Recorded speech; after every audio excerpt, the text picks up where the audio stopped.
ማስቸጋሪ ወፍጮ ቤትም ሄደ መመዘን ማለት ሌላኛው ክብደታቸውንና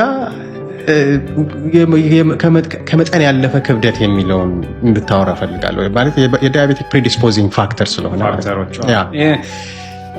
ዘለ እንግዲህ አሁን ክብደት ስንል እንግዲህ ከቁመት ዝም ብለን ክብደት አይደለም። አንድ ሰው ተመዝኖ 100 ኪሎ ሊሆን ይችላል፣ 70 ሊሆን ይችላል። ግን አሁን እዚህ ጋር የሚወስነው ቁመቱም ጭምር ነው። ሰውየው አጭር ነው፣ ረዥም ነው። ሰው እነዚህ አይነት ነገሮችን ለመክፈል የምንጠቀምበት የቢኤምአይ ነው፣ ቦዲ ማስ ኢንዴክስ የሚባለው ያው የሚሰጠው ቁጥር ነው። ክብደት በኪሎግራም ከዛ ቁመት በሜትር ቁመትን በቁመት ይባዛና የሚሰጠው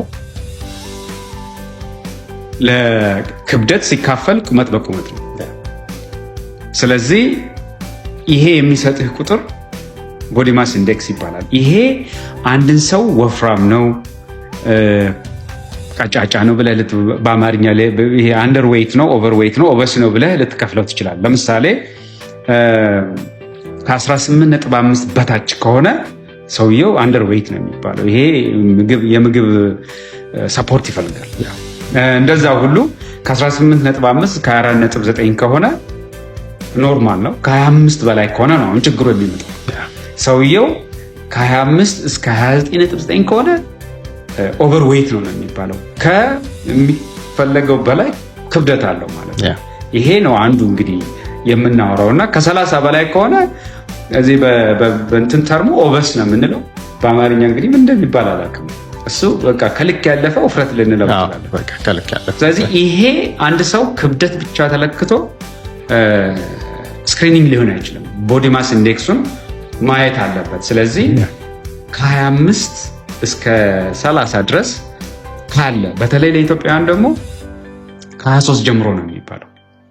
23 ጀምሮ ከሆነ ስክሪን ይደረጉ ነው የሚባለው። ወደ ስክሪኒንግ ወደሚቀጥለው ስቴፕ ይሄዱና ለታይፕ 2 ዳያቤቲስ ተጋላጭ ናቸው አይደሉም፣ ወይም ደርሶባቸዋል አልደረሰም የሚለው ማወቅ ይቻላል። ግን በተጨማሪ ግን አሁን እንግዲህ አሁን ክብደት አንዳንድ ሰው ክብደት የኔ ቤት ሚዛን የለኝም ሊል ይችላል። በእርግጥ ነው ቤት ሚዛን በብዛት ኢትዮጵያ ውስጥ የለውም ሰው። ግን ያን ያህል አስቸጋሪ ወፍጮ ቤትም ሄደ መመዘን ይችላል ማለት አክሰሲቢሊቲ የሌለው ብዙ ቦታም ክብደትን ለመለካት ብዙ ከባድ አይደለም። ግን ከሱ ደግሞ በጣም ይቀለላል። ይሄ የዌስት ሰርከምፈረንስ የሚባለው እዚህ ከምርት ከፍ ብሎ መለካት